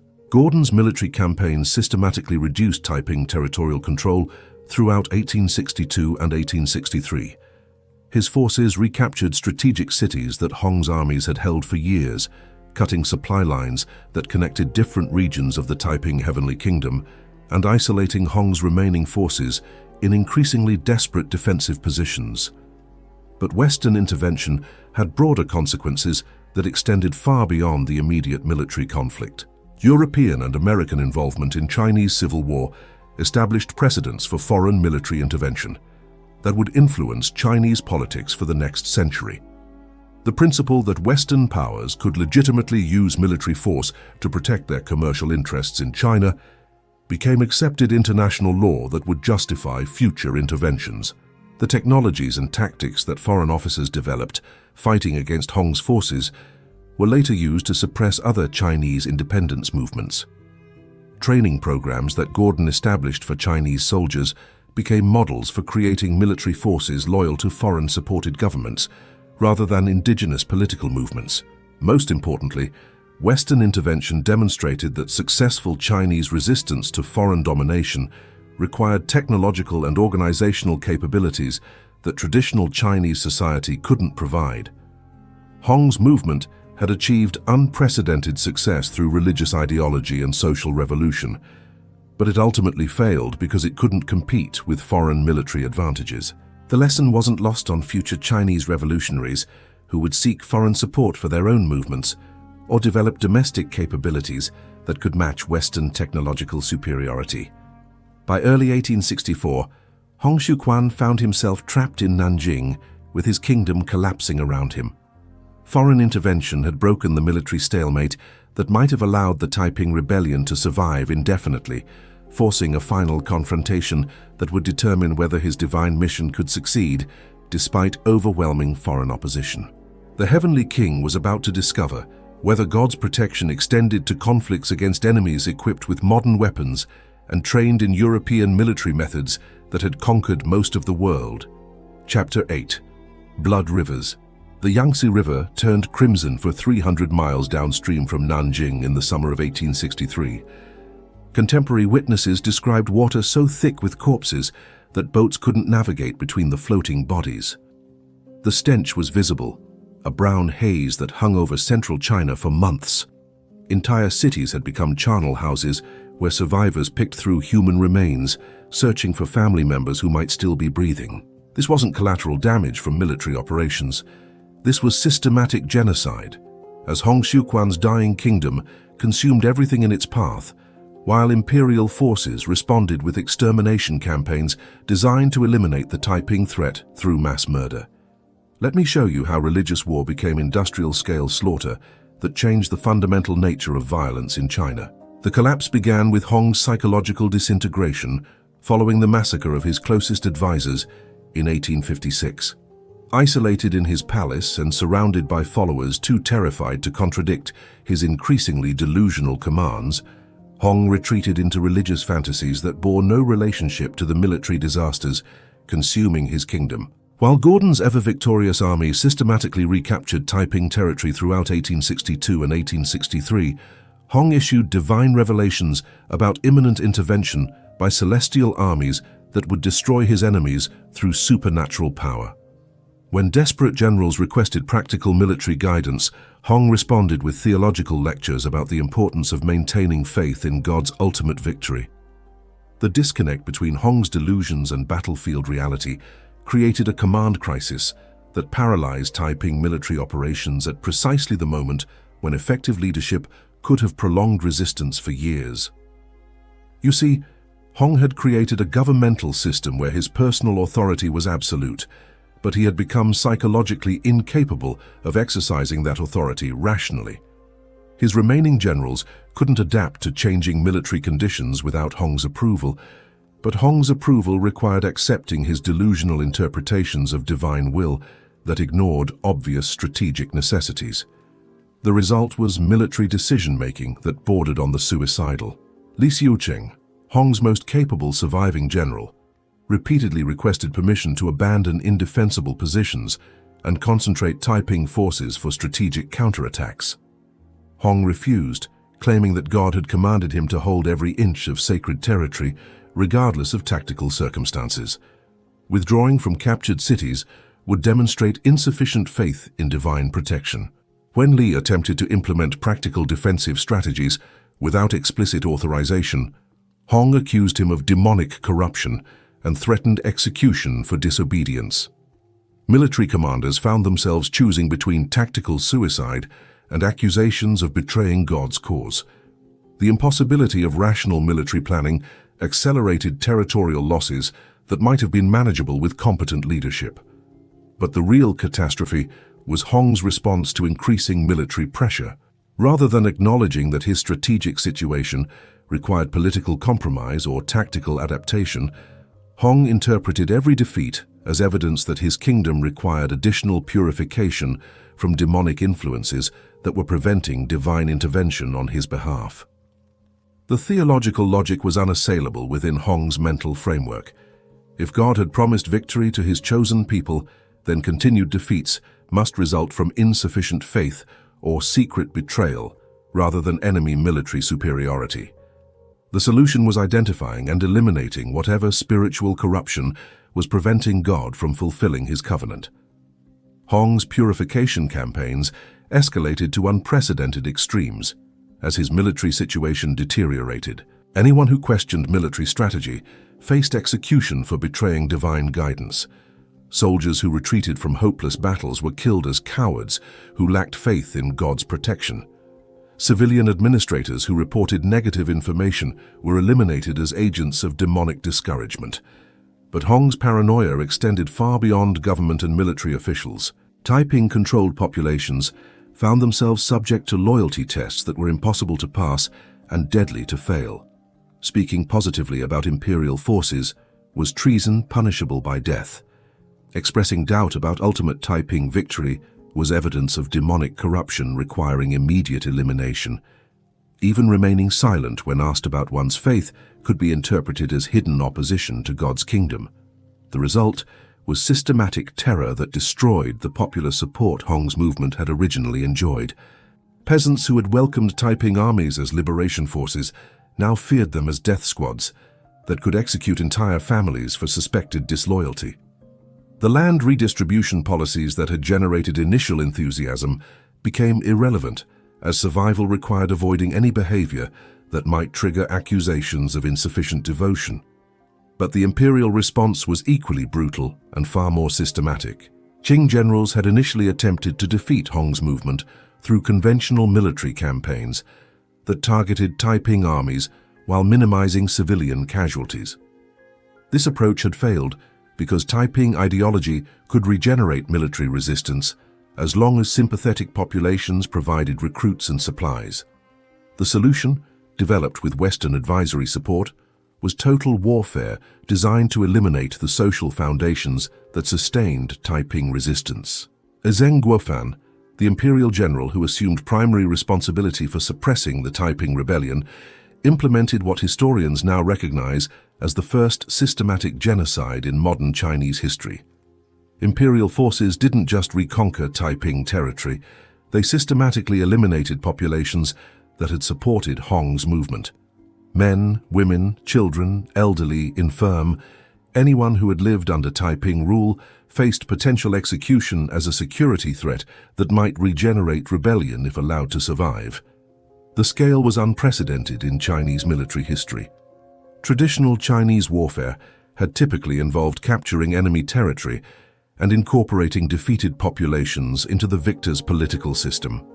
Civilians who surrendered received protection, and even enemy soldiers could often gain pardons through submission to new rulers. Zheng's campaigns eliminated these traditional protections entirely. Imperial armies approached captured Taiping cities with orders to kill every inhabitant as a suspected rebel sympathizer. Surrender was not accepted because Taiping ideology had supposedly corrupted entire populations beyond possibility of political rehabilitation. The only safe solution was physical elimination of everyone who had been exposed to Hong's religious teachings. The implementation was industrial in its efficiency. Imperial forces surrounded cities to prevent escape, then conducted systematic house-to-house killings that continued until no living inhabitants remained. Bodies were burned in mass pyres or thrown into rivers to prevent disease outbreaks. Surviving buildings were destroyed to ensure that captured areas couldn't support future populations. Here's what's crucial. This wasn't spontaneous violence by undisciplined soldiers. It was deliberate policy, implemented through careful planning and systematic execution. Zheng's headquarters maintained detailed records of civilian casualties that were reported as military achievements, demonstrating progress toward final victory. Officers received promotions based on the thoroughness of their population elimination rather than traditional measures of military success. Western observers who had initially supported imperial forces against Hong's rebellion expressed horror at the genocide they had helped enable, but their governments continued providing military assistance because Taiping defeat served broader strategic interests regardless of the methods required. The city of Changzhou exemplified the systematic nature of imperial extermination campaigns. When Zheng's forces captured this Taiping stronghold in May 1864, they spent 6 days methodically killing every inhabitant they could find. Contemporary estimates suggest over 100,000 people died, roughly the entire pre-war population. The killing was so thorough that imperial forces had difficulty finding anyone alive to interrogate about Taiping military positions. Bodies filled the city's streets to depths that required clearing paths with shovels before troops could move between buildings. The disposal problem was solved by loading corpses onto boats and dumping them in the Yangtze River, which carried the human remains downstream for hundreds of miles before they finally decomposed or sank. Similar massacres occurred throughout Taiping territory as imperial forces implemented Zheng's extermination policies with mechanical precision. The Yangtze River Valley, once home to over 20 million people, became a landscape of empty cities and abandoned farmland where travelers could walk for days without encountering living human beings. Wildlife returned to areas that had been intensively cultivated for centuries, as if human civilization had never existed. But the most disturbing aspect was how completely both sides had abandoned any moral constraints on violence. Hong's purification campaigns and Zheng's extermination policies reflected shared recognition that this conflict couldn't be resolved through traditional political compromise. Hong's religious ideology demanded complete elimination of demonic forces corrupting China. Imperial strategy required complete elimination of populations that could regenerate Taiping resistance. The logic of total war had consumed both movements, creating cycles of violence that continued escalating until one side achieved complete victory through the physical destruction of its enemies. By early 1864, Hong Xiuquan controlled only Nanjing and a handful of surrounding cities. His kingdom was dying from internal paranoia and external genocide, but his theological delusions prevented any recognition that compromise might preserve some remnants of what he had built. The final confrontation would determine whether Hong's divine mission could survive its complete separation from earthly reality. Chapter 9. Crumbling Heaven. Hong Xiuquan sat alone in his palace chamber, refusing food and speaking only to invisible spirits, while his capital city prepared for its final siege. It was spring 1864, and the Heavenly King's divine kingdom had contracted to a few square miles of territory around Nanjing. Imperial armies surrounded the city with 500,000 soldiers commanded by generals who had spent 3 years perfecting systematic approaches to urban warfare. Western observers estimated the siege would last weeks at most before hunger forced Taiping's surrender. But Hong no longer lived in a world where military logic applied to divine missions. Let me show you how absolute power combined with religious delusion created a final chapter so divorced from reality that it reads like dark fantasy rather than historical fact. The transformation of Hong's mental state had accelerated dramatically since 1863, as external military pressure intensified beyond anything his remaining advisors could manage effectively. Each territorial loss triggered deeper psychological retreat into religious visions that provided explanations for defeat, that preserved Hong's sense of divine purpose. By early 1864, Hong spent most of his time in prayer chambers, claiming direct communication with God the Father about imminent celestial intervention that would reverse his earthly military failures. He issued detailed prophecies about angel armies descending from heaven to destroy imperial forces, complete with specific dates, troop numbers, and battle tactics that divine revelation had supposedly provided. When those dates passed without miraculous intervention, Hong simply received new revelations, explaining that God was testing his faith through temporary delays in the celestial schedule. You see, Hong's theological framework had become completely self-contained, immune to contrary evidence, because any contradiction to his prophecies was automatically interpreted as either incomplete understanding of God's plan or demonic deception designed to weaken his faith. His remaining followers found themselves trapped in an impossible situation where agreeing with Hong's delusions was required for survival, but believing those delusions led to military decisions that guaranteed their destruction. Li Xiuquan, Hong's last competent general, attempted one final effort to penetrate Hong's psychological isolation and convince him to accept military reality. In March 1864, Li requested a private audience with Hong to discuss evacuation plans that might preserve remnants of the Taiping movement even if Nanjing couldn't be saved. Li had identified escape routes through imperial siege lines and safe areas where Taiping forces might continue resistance for months or years if Hong would authorize strategic withdrawal. Hong's response revealed how completely he had lost contact with the physical world. The Heavenly King explained to Li that evacuation was impossible because God had commanded him to remain in the heavenly capital until celestial armies arrived to establish permanent divine rule over China. Abandoning Nanjing would demonstrate insufficient faith in God's promises and would forfeit divine protection that was currently shielding the city from imperial conquest. When Li attempted to describe the actual military situation, surrounded by overwhelming enemy forces, running out of food and ammunition, facing inevitable capture, Hong interrupted him to deliver a 2-hour sermon about the importance of spiritual vision over material appearances. Li left that meeting understanding that Hong would rather die than acknowledge reality, and that everyone who remained loyal to him would die alongside their delusional king. But here's what's truly disturbing. Hong's psychological retreat occurred precisely when his practical leadership might have achieved something meaningful from the wreckage of his kingdom. The Taiping Rebellion had demonstrated that Chinese peasants would support revolutionary movements that addressed their fundamental grievances. Hong's communist economic policies had proven popular among agricultural populations. His military innovations had shown that ideologically motivated forces could defeat traditional imperial armies.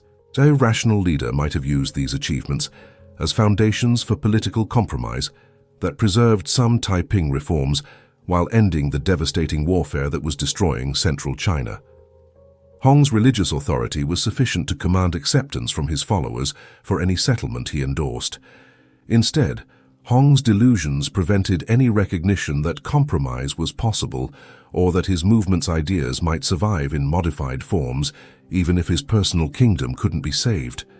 The food situation inside Nanjing had become catastrophic by April 1864. Imperial siege tactics had successfully cut all supply lines into the city, while preventing significant numbers of inhabitants from escaping through their military cordons. The city's population, swollen by refugees from throughout Taiping territory, consumed available food supplies at rates that exceeded any possibility of resupply. Starvation wasn't gradual decline, it was systematic collapse of urban civilization, as desperate inhabitants consumed everything remotely edible. Leather goods, paper, tree bark, human corpses, anything that might provide minimal nutrition disappeared within days of becoming available. Contemporary accounts describe scenes that challenge belief: mothers killing children to prevent slow starvation, families drawing lots to determine which members would be consumed by the others, religious leaders conducting prayer services over cannibalized remains of former believers. Hong's response to mass starvation revealed how completely his religious delusions had replaced normal human emotion. Rather than acknowledging the humanitarian crisis consuming his capital, Hong issued divine revelations explaining that physical hunger was spiritual testing designed to strengthen his followers' faith in God's ultimate provision. Those who died from starvation were being called to heaven early as rewards for their faithful service. When desperate followers requested permission to surrender to imperial forces to save their families, Hong explained that surrender would damn their souls to eternal torment because abandoning God's kingdom constituted unforgivable blasphemy. The theological logic was airtight within Hong's delusional framework. Temporary physical suffering was infinitely preferable to eternal spiritual damnation, so faithful believers should accept death rather than compromise their salvation through surrender to demonic enemies. But the cruelest aspect was Hong's personal behavior during this mass starvation. While his followers consumed human remains to survive another day, Hong continued living in imperial luxury that his advisors maintained by confiscating food from dying civilians. The heavenly king ate elaborate meals while delivering sermons about the spiritual benefits of hunger. He wore silk robes while his soldiers wore rags. He slept in heated chambers while families froze to death in unheated tenements. The contradictions were so extreme that even Hong's most devoted followers began questioning whether their king truly understood the suffering he was requiring them to endure for his divine mission. Li Xiuquan made one last attempt to save something from the approaching catastrophe. On May 19, 1864, Li organized a group of senior Taiping officials to request collective audience with Hong to discuss immediate surrender negotiations that might preserve civilian lives even if the leadership faced execution. Li had been secretly communicating with imperial commanders who indicated willingness to spare non-combatants if Taiping military forces surrendered unconditionally. Hong's response was swift and final. He ordered the immediate execution of Li and every official who had participated in the surrender proposal, declaring them demon-possessed traitors who had forfeited their salvation through insufficient faith in God's protecting power. The executions were carried out within hours, eliminating the last Taiping leaders who maintained contact with military reality. By June 1864, Hong ruled over a city of corpses, populated by the dying, commanding armies that existed primarily in his imagination, governing a kingdom that survived only in his delusional theological visions. The heavenly king had achieved perfect isolation from the world he claimed divine authority to rule, creating conditions that guaranteed the complete destruction of everything he had built, while preventing any possibility of preserving the ideas that had initially attracted millions of followers to his revolutionary cause. The final siege was about to begin, but in Hong's mind, he was still waiting for angel armies to descend from heaven and establish his eternal kingdom on earth. Chapter 10. Final Stand. The gates of Nanjing exploded inward on July 19, 1864, and with them died the last pretense that Hong Xiuquan's heavenly kingdom existed anywhere outside his demented mind. Zheng Guofan's imperial forces poured through the breached walls into a city that had become humanity's closest approximation to hell on earth. Streets were carpeted with corpses of civilians who had starved to death while their heavenly king issued divine revelations about imminent celestial rescue. Surviving Taiping soldiers reduced to walking skeletons offered token resistance before collapsing from malnutrition. But the most shocking discovery was Hong Xiuquan himself. The self-proclaimed second son of God was found dead in his palace, not from imperial bullets or enemy blades, but from suicide by poison, the final act of a man whose divine mission had collided catastrophically with reality he could no longer deny.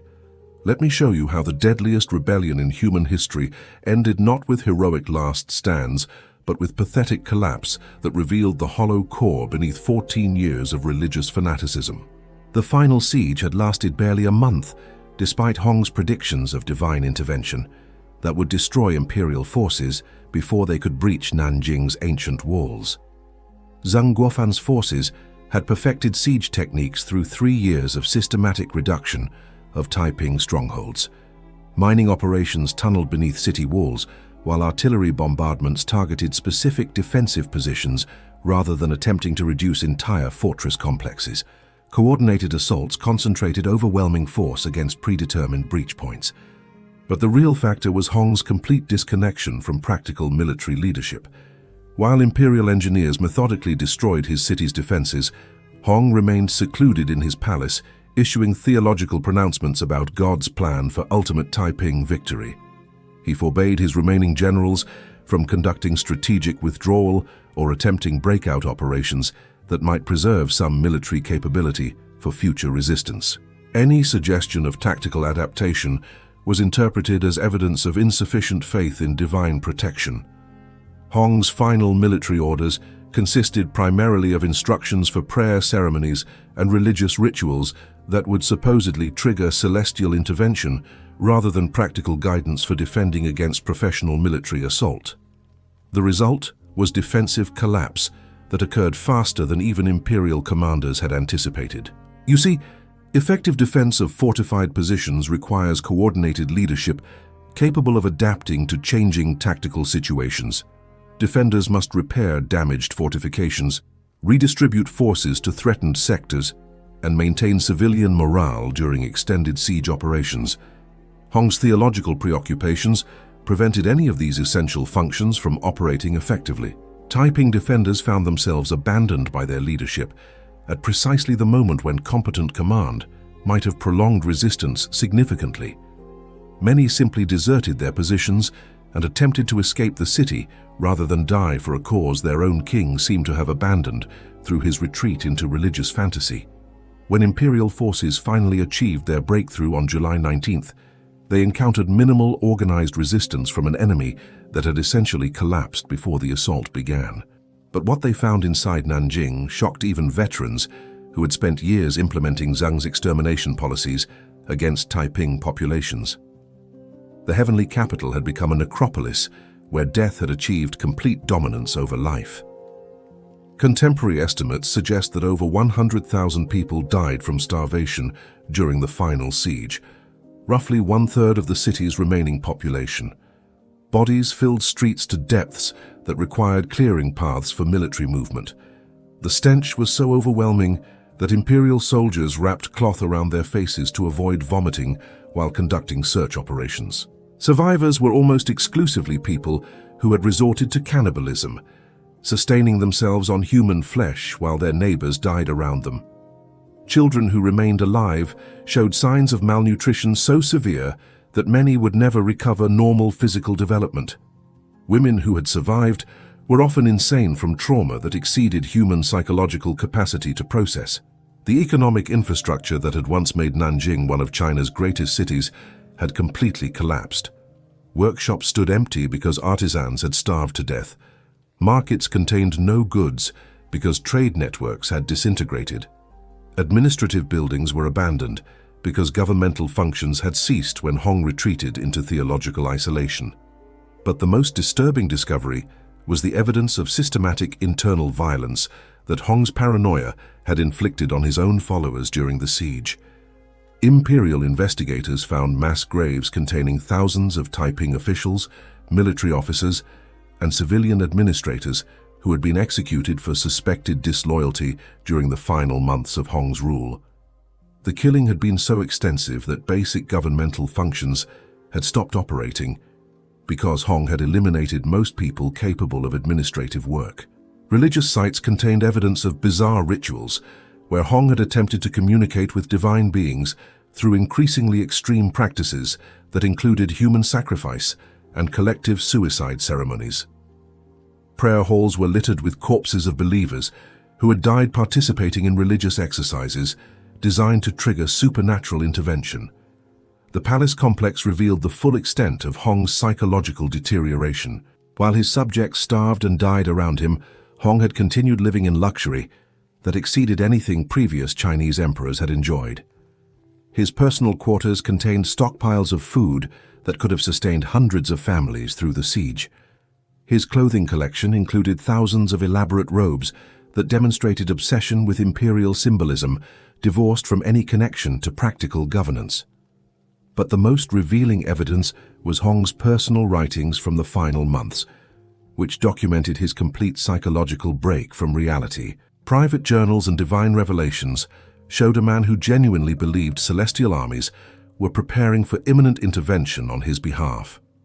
Hong recorded detailed conversations with Jesus Christ about military strategy, logistics planning for post-victory administration, and theological discussions about governance of China after demonic forces were eliminated. These weren't metaphorical or symbolic writings. They were practical documents where Hong planned concrete policies for situations that existed only in his delusional imagination. The discovery of Hong's suicide note provided final insight into the mental collapse that had consumed the Heavenly King. Rather than acknowledging failure or expressing remorse for the suffering his policies had caused, Hong's final message claimed that God had called him to heaven early to prepare for the second phase of his divine mission.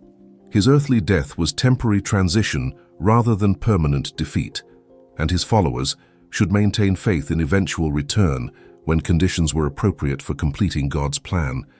Even in suicide, Hong maintained the religious delusions that had driven him to destroy everything he claimed to serve. Chapter 9. Crumbling Heaven. Imperial forces spent 2 weeks systematically eliminating surviving Taiping defenders and sympathizers within the captured city. The killing was methodical rather than passionate. Professional soldiers implementing policies designed to ensure that no remnants of Hong's movement could regenerate future resistance.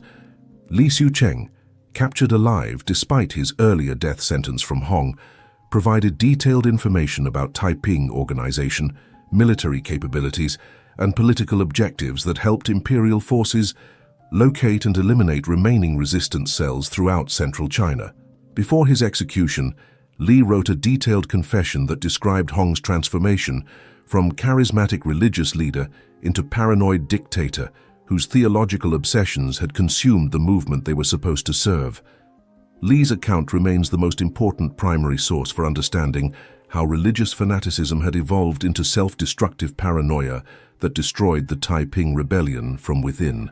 By August 1864, organized Taiping resistance had effectively ceased throughout China. Isolated groups of followers continued guerrilla operations for several more years, but the movement's capacity for systematic challenge to imperial authority had been eliminated through the combination of military defeat and internal collapse. The Taiping Heavenly Kingdom was dead, and with it died Hong Xiuquan's dream of establishing heaven on earth through revolutionary transformation of Chinese civilization. But the full cost of his divine mission was only beginning to be calculated. Chapter 11. Counting Corpses. The imperial census of 1865 revealed a truth so staggering that Qing officials initially refused to believe their own records. The population of China had declined by 60 million people in less than 15 years. Not 60,000, not 600,000.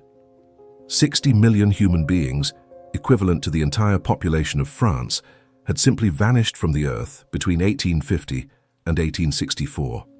Some provinces showed population declines of 80% or more, leaving vast regions that had once supported millions of inhabitants virtually empty of human life. Hong Xiuquan's divine mission to establish the Taiping Heavenly Kingdom had achieved something unprecedented in human history: the systematic depopulation of the world's most densely inhabited region through ideological warfare that consumed everything in its path. Let me walk you through the mathematics of genocide on a scale that challenges human comprehension. The demographic disaster wasn't simply the result of battlefield casualties, which imperial records suggest totaled approximately 10 to 12 million military deaths over 14 years of warfare. The overwhelming majority of fatalities were civilians who died from starvation, disease, displacement, and systematic massacres that both sides implemented as deliberate policy. You see, the Taiping Rebellion had evolved into total warfare where civilian populations became legitimate military targets rather than unfortunate collateral damage. Hong's religious ideology demanded elimination of demonic influences corrupting Chinese society, while imperial counterinsurgency strategy required destroying the social foundations that sustained Taiping resistance. The result was systematic violence against entire populations that exceeded anything European warfare had produced, even during the devastating 30 Years' War. The Yangtze River Valley, once home to over 60 million people, suffered the most catastrophic losses. Provinces like Jiangsu, Zhejiang, and Anhui experienced population declines that approached complete depopulation in some regions. The great city of Suzhou, which had contained over 500,000 inhabitants before the rebellion, was found to house fewer than 30,000 survivors when imperial forces finally restored order. Entire counties that had supported hundreds of thousands of peasant families became wilderness areas where travelers could walk for days without encountering human settlements. The agricultural impact was equally devastating. Farmland that had been continuously cultivated for over 2,000 years reverted to forest and grassland when the peasant families who worked it were either killed or displaced. Irrigation systems that had required constant maintenance collapsed when local populations were eliminated. Rice paddies that had fed millions became swamps populated only by wildlife. Conservative estimates suggest that agricultural production in affected regions declined by over 70% and didn't recover to pre-rebellion levels until the early 20th century, nearly 40 years after the fighting ended. But the human cost extended far beyond the immediate death toll. Millions of children who survived the Taiping Rebellion grew up as orphans without families, communities, or cultural traditions that could provide normal socialization. These traumatized survivors often became bandits, beggars, or displaced migrants who struggled to establish stable lives in a society that had been fundamentally shattered by 14 years of ideological warfare. Women who lived through the mass violence often suffered psychological trauma that prevented normal family formation and child rearing. The gender equality that Hong had promised as divine revelation became meaningless when social structures that supported family life had been destroyed by the very movement that proclaimed women's liberation.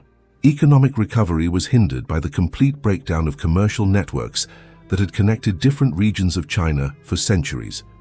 Merchants who had facilitated trade between provinces were either dead or had fled to safer areas. Currency systems collapsed when governmental authority disintegrated. Markets that had operated continuously for hundreds of years simply ceased to exist. The intellectual damage was arguably more significant than the physical destruction. China lost an entire generation of educated people who were killed during the rebellion's purges, massacres, and military operations. Scholars, teachers, administrators, and artisans who possessed specialized knowledge died in numbers that created permanent gaps in Chinese intellectual capacity. Libraries, schools, and academies throughout the affected regions were destroyed, taking with them irreplaceable collections of books, documents, and artistic works that represented centuries of cultural development. The examination system that had produced China's governing class was disrupted for over a decade in many provinces. Here's what's particularly tragic. Much of this destruction was self-inflicted by Chinese people fighting each other rather than imposed by foreign conquest.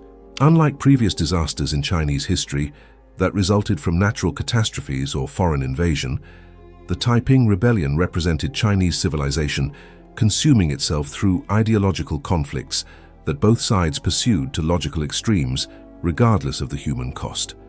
Hong's religious fanaticism and the imperial response it generated demonstrated how completely civilized societies could abandon moral constraints when ideological purity became more important than human survival. The international reaction revealed how little the outside world understood or cared about Chinese suffering on this scale. Western governments and media that had extensively covered military operations during the rebellion showed minimal interest in documenting the humanitarian catastrophe that followed. European observers, who had provided detailed reports about tactical developments during battles, wrote almost nothing about the demographic collapse that affected populations larger than most European countries. The attention that did exist focused primarily on commercial opportunities that the depopulation created for foreign economic exploitation rather than humanitarian concern for Chinese survivors struggling to rebuild their communities. British and French merchants saw empty land and reduced labor costs as advantages for expanding their commercial operations in China. American missionaries viewed the destruction of traditional Chinese social structures as opportunities for Christian evangelization among populations that had been traumatized into accepting foreign religious influence. The psychological impact on Chinese society extended far beyond the immediately affected regions. News of the demographic disaster spread throughout China, creating widespread fear that similar rebellions might generate comparable destruction in other provinces. This fear reinforced support for authoritarian governmental measures designed to prevent ideological movements from gaining popular support. The Taiping Rebellion's failure also discredited reform movements that might have addressed legitimate grievances motivating popular discontent. Chinese intellectuals concluded that revolutionary change led inevitably to catastrophic violence, encouraging acceptance of gradual reform under foreign guidance rather than indigenous political innovation. But perhaps the most disturbing legacy was how quickly Chinese society normalized the scale of violence that Hong's movement had generated. Within a generation, the Taiping Rebellion was being remembered as just another dynastic transition in Chinese history, rather than an unprecedented humanitarian catastrophe that had eliminated populations larger than most historical civilizations. The specific details of how 60 million people died were forgotten as China focused on recovering from the immediate economic and political consequences. This normalization of extreme violence would influence Chinese political culture for the next century, making subsequent episodes of ideological warfare appear less shocking than they might have seemed to societies that hadn't experienced comparable devastation. The census figures themselves became controversial, as different political factions disputed the exact numbers of deaths and their causes. Imperial officials minimized civilian casualties to avoid responsibility for failed counterinsurgency policies. Western observers adjusted statistics to support their various interpretations of Chinese political development. But regardless of specific numerical disputes, the fundamental reality remained undeniable. Hong Xiuquan's divine mission to establish the Taiping Heavenly Kingdom had generated human suffering on a scale that challenged the capacity of language to describe or imagination to comprehend. 60 million people had died so that a failed village teacher could prove his divine status to a world that had rejected his earthly ambitions. The mathematics of this equation would haunt China for generations as the country struggled to understand how religious idealism could generate such comprehensive destruction of the very populations it claimed to serve. Chapter 12. Dark Legacy. 1700 words. Mao Zedong stood before Hong Xiuquan's portrait in his private study in 1949, celebrating the communist victory that had just established the People's Republic of China. Hong was a hero, Mao declared to his advisors. He fought against imperialism and feudalism. His ideas about equality and collective ownership were revolutionary for his time. We should learn from his example. The irony was breathtaking. Mao was praising the man whose religious delusions had killed more Chinese people than any leader in history, while planning policies that would eventually starve another 45 million during the Great Leap Forward. Hong Xiuquan's template for ideological transformation through mass violence was about to be implemented again, with similarly devastating results. Let me show you how a failed 19th-century religious fanatic became the inspiration for modern totalitarian movements that continue threatening the world today. The Taiping Rebellion's influence on Chinese political development extended far beyond its immediate military and demographic consequences. Hong's movement had demonstrated that traditional Chinese society was vulnerable to revolutionary ideologies that combined religious enthusiasm with economic redistribution and ethnic nationalism. Future Chinese revolutionaries studied Hong's methods carefully, analyzing what had worked and what had failed in his attempt to overthrow imperial authority through popular mobilization. Sun Yat-sen, founder of the Chinese Republic, explicitly credited Hong Xiuquan with proving that Chinese peasants would support movements promising fundamental social change. Sun's Revolutionary Alliance, adopted many Taiping organizational methods, including secret societies, religious symbolism, and promises of land redistribution that appealed directly to agricultural populations. But Sun also recognized that Hong's religious extremism had ultimately alienated potential supporters and provided imperial forces with propaganda advantages. Sun's ideology emphasized secular nationalism rather than Christian theology, avoiding the theological complications that had generated internal conflicts within the Taiping movement. The Chinese Communist Party represented an even more direct continuation of Hong's revolutionary approach. Mao Zedong's early writings reveal extensive familiarity with Taiping history and explicit admiration for Hong's willingness to challenge traditional authority through popular revolution. Communist organizers deliberately established bases in regions where Taiping influence had been strongest, recognizing that populations with experience of revolutionary movements might prove more receptive to new ideological appeals. The parallels between Taiping and communist organizational methods were striking. Both movements relied on indoctrination programs that replaced traditional religious or cultural beliefs with revolutionary ideology. Both established collective economic systems that eliminated private property and redistributed resources according to political priorities rather than market mechanisms. Both used systematic violence against class enemies who were defined in ways that could include virtually anyone who opposed the movement's policies.